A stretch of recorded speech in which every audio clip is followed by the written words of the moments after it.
과학자들이 600년 동안 멕시코의 울창한 정글 아래에 숨어있던 기엔골라 도시 전체를 발견했어요. 360헥타르의 면적에 1100개 이상의 건물, 4km의 방어벽, 내부 도로망, 사원과 볼 코트가 있는 잘 계획된 도시 배치, 엘리트와 평민을 위한 별도의 지역이 있었습니다. 수세기 동안 사람들은 대대로 전해 내려오는 이야기를 바탕으로 그곳에 버려진 요새가 있다고 믿었습니다. 최근까지만 해도 몇 년 동안 땅을 밟아보지 않고는 그 요새가 얼마나 거대한지 확인할 방법이 없었습니다. 하지만 새로운 기술인 라이다라는 원격 감지 도구 덕분에 비행기에서 단 2시간 만에 이 지역의 3D 모델을 얻을 수 있었습니다. 기엔골라는 1350년에서 1521년 사이에 지어졌습니다. 기원전 700년경부터 이 지역에 살았던 자포텍 부족에게 매우 중요한 장소였죠. 기엔골라에서는 가족들이 방으로 둘러싸인 가운데 큰 안뜰이 있는 집에서 함께 살았습니다. 가족 규모가 커지면 방을 더 많이 짓고 집을 더 크게 만들었습니다. 연구 결과 지도자와 일반 주민 모두 더 나은 도시를 만들기 위해 함께 노력한 것으로 나타났습니다. 기엔골라는 산으로 둘러싸여 있었기 때문에 땅을 현명하게 이용하고 경사면에 맞게 집을 짓고 빗물이 자연스럽게 흐르도록 했습니다. 이는 집을 안전하고 튼튼하게 유지하는 데 도움이 되었습니다. 이 집들은 매우 잘 지어졌기 때문에 수백 년이 지난 지금도 많은 건물이 여전히 서 있습니다. 도시 중심에는 2개의 피라미드가 있어요. 제사장들이 신에게 제사와 의식을 거행하는 신전으로 사용되었을 거예요. 제사장들은 제단에 제물을 바쳤고 사람들은 지금은 가라앉은 2개의 광장에 모였어요. 그리고 여러 개의 경사진 테라스에 64개의 방이 있는 궁전이 있는데 그중 일부는 원형 기둥으로 되어 있습니다. 여러 계단이 서로 연결된 파티오가 있습니다. 감지 도구는 또한 자포텍 사람들이 멀리서 적의 접근을 볼 수 있는 자연 바위에서 둥근 모양의 전망대를 발견했습니다. 연구원들은 또한 별을 관찰하고 시간을 측정하는 데 사용되었을 수 있는 2개의 원형 구조물도 발견했습니다. 무덤도 몇 개 발견된 만큼 도식 공동묘지가 있었던 것이 확실해 보입니다.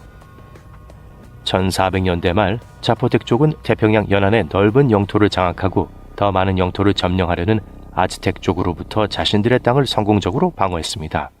그들은 거의 불가능한 일을 해냈고 기엔골라에서 7개월에 걸친 포위 공격에서 살아남았습니다. 이 전쟁에서 승리하고 메소아메리카 남부를 장악하자 자포텍인들은 더 이상 기엔골라에 살 필요가 없어졌습니다. 산속에 머무는 것도 장점은 있었지만 식량을 재배하기 위해서는 깨끗한 물과 좋은 농지가 필요했습니다. 불과 19km 떨어진 작은 도시 테오안테펙은 이러한 조건을 갖추고 있었기 때문에 1521년 스페인이 도착하기 직전에 그곳으로 이주했습니다. 시간이 지나면서 자포텍의 전통은 사라지기 시작했습니다. 하지만 그들의 문화가 완전히 사라지진 않았고 여전히 30만 명 이상의 자포텍 사람들이 멕시코의 오아크사카주에 살고 있었습니다. 이들은 고유 언어를 사용하며 전통을 이어가고 있습니다. 잃어버린 도시의 3D 모델을 만드는 것은 연구의 시작에 불과합니다. 고고학자들은 향후 기엔골라에 대한 연구를 통해 자포텍이 어떻게 조직되었는지, 어떻게 도시를 통치했는지, 도착 당시 스페인과 어떻게 교류했는지에 대해 더 많이 알 수 있기를 희망합니다. 연구팀은 라이다 스캔에서 발견된 1170개의 건물 모두 연구할 계획이며 몇 년이 걸릴 것으로 예상됩니다. 유적을 파헤치는 대신 특수 기술을 사용해서 땅을 스캔하고 손상 없이 도시에 대해 더 많은 것을 알아낼 것입니다. 과학자들은 동일한 기술을 통해 아마존 열대우림의 짙고 푸른 캐노피 아래에 숨어있는 또 다른 거대한 고대 도시를 발견할 수 있었습니다. 거대한 화산의 그늘에 집, 광장, 도로, 운하로 이루어진 전체 네트워크가 숨어 있었습니다. 수세기 동안 많은 과학자들은 고대 아마존 사람들이 생존을 위해 작은 오두막에서 땅을 개간하며 살았다고 생각했습니다. 하지만 2500년 전에 건설된 1000년 동안 거주한 이 도시는 그 반대의 사실을 증명합니다. 현재 과학자들은 복잡한 도시 사회에서 수만 명, 심지어 수십만 명의 사람들이 살았을 것으로 추정하고 있습니다. 이 지역을 스캔한 결과 각각 약 20대 10m 높이 2에서 3m의 직사각형 플랫폼 6,000개가 발견되었습니다. 이 구조물들은 중앙광장을 중심으로 군집으로 배열되어 있었으며 완벽한 직각의 직선 도로와 그 사이를 연결하는 통로가 있었습니다. 도로 중 하나는 길이가 26km에 달했습니다. 이런 직선 도로를 건설하는 것은 단순히 풍경을 따라가는 것보다 훨씬 더 어렵습니다. 이 도로 중 일부는 깊은 영적 또는 의식적 의미가 있었을 수 있습니다. 화산의 풍부한 토양은 문명의 번영을 도왔지만 몰락의 원인이 되기도 했을 것입니다. 연구원들은 또한 정착지 입구를 막는 도랑과 같은 도시에 대한 위협의 징후를 발견했습니다. 어쩌면 근처에 사는 일부 사람들이 이곳에 들어가려고 했을지도 모르죠. 연구진의 다음 단계는 멕시코와 중앙아메리카에 잘 알려진 마야 사회보다 더 크고 복잡한 이 사회에 대해 더 많이 알기 위해 인접한 300제곱킬로미터 지역을 연구하는 것입니다. 1963년 터키의 한 남성이 자신의 집을 개조하던 중 기원전 7세기에 지어진 고대 도시를 발견했습니다. 그는 지하실의 벽을 허물고 신비한 방을 발견했죠. 계속 땅을 파다가 터널을 발견했습니다. 그곳은 데린쿠유지아 도시로 이어졌습니다. 카파도키아와 터키 전역에서 가장 깊은 다층 지하 정착지 중 하나예요. 주민들은 8층에 살면서 지하실, 창고, 예배당, 학교, 공부방 및 기타 구조물을 이용할 수 있었습니다. 모든 층은 광범위한 터널 네트워크로 연결돼 있었습니다. 지하 도시는 아마도 대피소로 지어졌을 거예요. 건물은 85m 깊이에 숨어 있어 외부에서는 보이지 않습니다. 이 단지는 약 2만 명의 가축과 식량을 보호할 수 있을 만큼 규모가 컸습니다. 55m의 환기 통로도 있었습니다. 고고학자들은 프리기아인이 이 층을 처음 건설했다고 믿었습니다. 로마인들은 나중에 이 구조를 사용하고 개선했죠. 데른쿠유의 황금기는 비잔틴 시대였습니다. 다음 잃어버린 도시는 몇 개의 비문과 고대 문헌에만 등장했기 때문에 실제로 존재했는지 아무도 확신할 수 없었습니다. 한 고고학자와 그의 팀이 물속에서 그들을 바라보는 거대한 얼굴을 발견할 때까지 과학자들은 이집트 해안의 대부분을 수색했습니다. 고대 도시 토니스 헤라클레온은 알렉산드리아 해안에서 6.44km 떨어진 곳에서 완전히 물에 잠긴 채로 발견되었습니다. 사라진 도시의 폐허 속에는 64척의 배와 700개의 닷, 금화 보물 창고가 있었습니다. 고고학자들은 6m 높이의 동상과 신전 유적이 탐험대가 발견한 가장 중요한 발견물이라고 생각합니다. 당시 이 도시는 아문 신전에서 의식과 축하 행사가 열렸어요. 유적과 유물들은 화강암과 규암으로 만들어져서 수세기 동안 물과 접촉했음에도 상태가 양호했습니다. 세계에서 가장 중요한 무역항 중 하나였던 이곳에서 2300년 전의 생활을 엿볼 수 있습니다. 이 도시에는 고대 이집트의 베네치아처럼 운하 네트워크가 형성돼 있었어요. 운하는 여러 개의 항구와 정박지를 연결했습니다. 탑, 사원, 주택 및 기타 구조물도 다리로 연결되었습니다. 토니스 헤라클리온은 국제무역과 세금 징수를 위한 국가의 주요 항구였습니다. 이 도시가 어떻게 수몰되었는지는 아무도 모르지만 고고학자들은 자연적인 원인으로 보고 있습니다. 기원전 2세기 말 아마도 홍수 이후 물로 덮였을 것입니다. 그 후 알렉산더 대왕이 세운 도시인 알렉산드리아는 헤라클레온보다 더 영광스러운 도시가 되었죠. 알렉산드리아가 명성을 얻기 전까지 헤라클레온은 이집트로 들어가는 주요 항구였어요. 그래서 비극 이후 헤라클레온으로 향하던 많은 배들이 항로를 바꿔 알렉산드리아로 향해야 했습니다. 헤라클레온은 2000년에 발견될 때까지 그 영광을 잃었습니다. 약 1억 3천만 달러가 있습니다. 이 돈으로 무엇을 하시겠어요? 우주로 날아가거나 섬을 사시겠어요?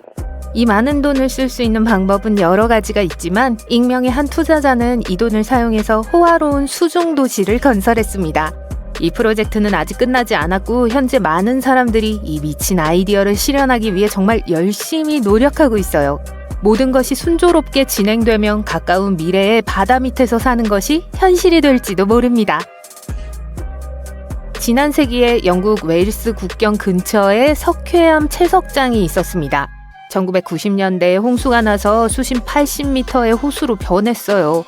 지금은 그 주변에서 대규모 건설 프로젝트가 진행 중이에요. 트럭이 자재를 운반하고 작업복을 입은 사람들이 거대한 미래형 잠수함처럼 생긴 거대한 모듈을 만들고 있습니다. 이 모듈을 센티널이라고 부르는데 작은 수중 도시의 건물이 될 거예요. 건축업자와 엔지니어들은 이 집이 최대 수심 200m까지 견딜 수 있도록 내구성이 뛰어난 스테인리스 스틸 소재를 사용해요. 햇빛이 거의 투과하지 않는 황혼지대의 상한선이에요. 이 구역에는 대형 오징어와 다른 생물들이 살고 있습니다. 수중 호텔 방에서 잠에서 깨어났는데 어둠 속에서 거대한 오징어가 나를 쳐다보고 있다고 상상해보세요.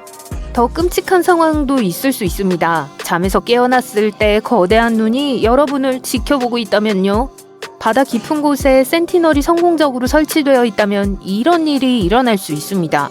한편 작은 호수에 대한 프로젝트로 돌아가 볼게요. 이 프로젝트의 이름은 딥입니다. 이 프로젝트의 목표는 수중 생활을 최대한 편안하게 만드는 거예요. 건축업자는 생활 모듈 내부에 침실, 주방, 욕실, 전망창을 설치합니다.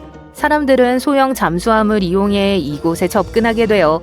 하지만 택시를 부르는 것만큼 간단하지는 않습니다. 수중 생활을 하려면 숙련된 강사의 지도 아래 훈련을 받고 수중 생활 시뮬레이터에서 직접 테스트를 해야 해요. 생활비는 비쌀 수 있지만 그만한 가치가 있어요. 적어도 잘 먹을 수 있으니까요. 셰프가 특별 메뉴를 개발하고 모든 음식은 맛과 영양을 보존하기 위해 진공 밀봉 봉투에 보관돼요. 모두 훌륭하게 들리지만 한 가지 의문이 있습니다. 누가 이 프로젝트에 자금을 지원하는 걸까요? 아무도 몰라요. 딥은 이미 1억 달러 이상을 투자한 비밀 투자자에게 자금을 지원받고 있습니다. 흥미롭게도 수중 주거지를 만들려는 시도는 이번이 처음이 아닙니다. 예를 들어 유명한 다이버 탐험가인 자크 이브 쿠스토는 1962년에 처음으로 수중주택인 컨쉘프 1을 만들었습니다. 수심 10m에 위치한 강철 실린더로 2명의 다이버가 일주일 동안 살았어요. 1970년에는 여러 명의 여성이 수심 15m의 카리브해에서 14일간 수중 생활을 했는데 이 프로젝트의 목적은 우주선과 비슷한 비좁은 환경에서 인간의 심리를 연구하는 것이었어요. 당연히 이 프로젝트는 나사에서 부분적으로 자금을 지원했습니다. 자, 해양 생물이 내려다 보이는 창문, 맛있는 음식, 수중 파티, 문명에서 벗어난 고독 등이 있습니다. 이 모든 것이 멋지게 들리지만 재밌는 부분은 잠시 제쳐두고 실제로 이점이 있을까요? 그럼요, 바로 해양 탐험입니다. 많은 해양 생물학자들은 바다를 탐험하는 가장 좋은 방법은 물속에서 하는 것이라고 믿어요.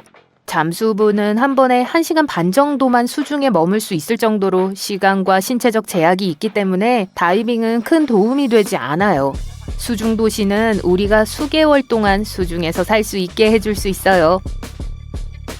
하지만 가장 중요한 건 자연 서식지에서 해양 생물을 장기간 관찰하는 것입니다. 1990년대 중반 한 연구팀이 산호의 발달과 영양에 대해 연구하고자 했습니다. 그들은 실험을 위해 산호를 실험실로 데려왔고 산호가 바다와 인공 환경에서의 실험에 다르게 반응한다는 사실을 발견했죠. 실험실 환경에서의 산호의 행동은 야생에서의 행동과 달랐습니다. 수중도시는 역사적으로 침몰한 배의 잔해를 연구하는 고고학자들에게도 일자리를 제공할 수 있어요. 또한 이러한 도시는 미래의 재난으로부터 우리를 보호하는 데 도움이 될 수 있습니다. 지진, 쓰나미, 화산 폭발과 같은 재앙이 발생하면 과학자와 엔지니어들은 서브 바이오스피어 2 프로젝트와 같은 수중 대피소를 건설하여 사람들에게 피난처를 제공할 수 있어요. 이러한 원형 구조물은 바다에 가라앉아 최대 50명 또는 100명의 사람들이 안전한 거리에서 재난이 끝나기를 기다릴 수 있도록 대피소를 제공할 수 있습니다. 수중도시는 인구 과잉에 대한 훌륭한 해결책이 될 수 있지만 몇 가지 단점도 있습니다. 우리는 이미 전 세계의 바다를 오염시키고 있는데 말 그대로 바닷속에 살게 된다면 어떨까요? 해양 생물을 연구하기 위해 실험실을 이용하는 것과 휴가객을 위한 호텔을 짓는 건 별개의 문제예요. 워터 디스커스라고 불리는 이 호텔은 수심 11m 이하의 건물입니다. 21개의 객실과 산호초 전망을 즐길 수 있는 레스토랑이 있어요. 조건은 편안해 보이지만 일부 전문가들은 햇빛이 부족하기 때문에 장시간 머무르는 것이 해로울 수 있다고 우려해요. 그럼에도 불구하고 일주일 동안 그곳에 머물면서 그 느낌을 보는 건 흥미로울 거예요. 이러한 실험실, 호텔, 벙커를 만들 때 가장 어려운 점은 신뢰할 수 있는 생명 유지 및 안전 시스템을 확보하는 거예요. 이러한 구조물에서 사람들이 생활할 수 있도록 공기, 습도, 온도를 최대한 쾌적하게 유지하는 것이 중요해요. 하지만 이를 위해서는 상당한 양의 에너지가 필요해요. 현재 모든 현대식 수중 건물은 수면에 위치한 외부 에너지원에 의존하고 있습니다. 하지만 과학자들은 파도의 운동 에너지와 강력한 태양광 패널을 이용해 전력을 생산함으로써 미래의 수중 프로젝트를 완전히 자율적으로 운영할 계획입니다. 이러한 건물에 적합한 구조를 만드는 것도 중요해요. 거대한 거품으로 수중 도시를 덮는 것보다 여러 개의 대형 주택 모듈을 만드는 것이 더 효율적이에요. 각 모듈은 강철, 유리, 특수 시멘트로 구성되어야 해요. 또한 수심이 깊을수록 높은 수압으로 인해 더 두꺼운 벽이 필요하기 때문에 수심은 300m를 넘지 않아야 합니다. 이러한 주거용 모듈을 안전하게 적재하고 이동하기 위해 엔지니어는 밸러스트 탱크를 사용할 수 있어요. 밸러스트 탱크는 물에 채워진 대형 컨테이너로 모듈을 바다 깊숙이 끌어내리는 데 사용돼요. 제자리에 도착하면 엔지니어는 탱크에서 물을 빼내고 공기로 채워 주택이 다시 수면 위로 떠오르게 할 수 있습니다. 그렇다면 신선한 공기는 어떨까요? 물고기는 아가미를 사용하여 물에서 산소를 추출하지만 이 방법은 분명히 인간에게는 적합하지 않아요. 따라서 우리는 표면에서 공기를 공급해야 합니다. 도시로 파이프를 연결해서 이산화탄소와 반응하여 그것들을 제거하는 소다 라임이라는 특수 물질과 혼합할 수 있습니다. 다른 자원에 의존하지 않고 수중 도시 내부에서 산소를 생산할 수 있다면 정말 좋을 거예요. 그러기 위해서는 광합성을 통해 산소를 생산할 수 있는 식물이 있는 농장이 필요해요. 하지만 이 식물들은 햇빛 대신 인공 조명을 사용할 거예요. 완전한 자율성에 대해 말해본다면 사람들은 언제든 물속에서 음식을 얻을 수 있습니다. 스쿠버 장비와 마스크, 산소통을 착용하고 에어락을 통해 호텔을 떠납니다. 작살과 어망을 사용해 저녁을 잡으세요. 산소 보유량을 확인하고 너무 오래 수영하지 않도록 주의하세요. 냄비에 생선을 튀기면 강한 냄새 때문에 효과가 없어요. 수중 주거지에서는 공기가 비행기 기내처럼 정적이기 때문에 냄새가 더 강해집니다. 미래에는 엔지니어들이 전용 조리 공간을 만들겠지만 지금은 통조림과 건조식품에 의존해야 할 거예요. 지루하다면 수중 산책을 하세요. 산소 탱크를 들고 다니는 대신 집안의 공기 공급원에 마스크를 연결하는 속이 빈 튜브를 사용하세요.